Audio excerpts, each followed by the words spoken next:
Easter is my favourite time of year, and I've been reflecting on a verse in John's Gospel in chapter 20.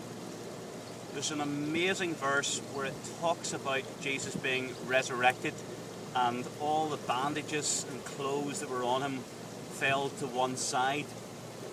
But in one of the verses it talks about the wrapping that was around his head, sometimes known as the napkin. And you would think that in the euphoria of the moment and the power and the spontaneity of the resurrection, everything would have been thrown aside. But the napkin, it says, was folded and it was left beside the other clothes. I've often pondered on the meaning of that verse.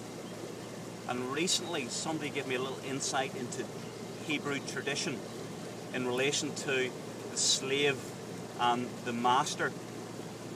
And apparently when the slave was preparing a meal for the master, he would do his utmost to make sure everything was right. He would lay the table, he would prepare the food, everything would be in readiness, and he would leave it there, and then the master would eat on his own.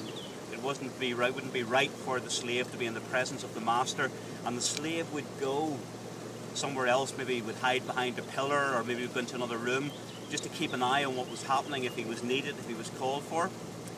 And when the master had finished his meal, the tradition was he would take his napkin, he would wipe his mouth, and he would take the napkin and he would crumple it up and he would throw it on the table.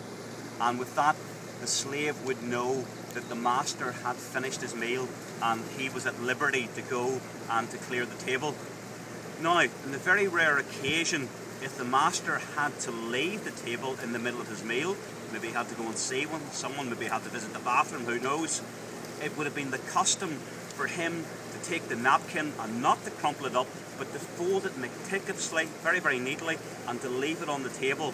And that would be the sign to the slave that the meal was not be finished. And the master would be saying, "I will be back." That's what that sign was of the folded napkin.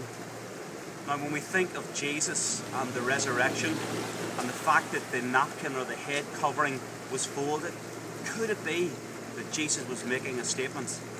I'll be back. It's not only Arnold Schwarzenegger, it says, I'll be back, but Jesus himself has promised that he will come back for his church, and we look forward to that glorious day.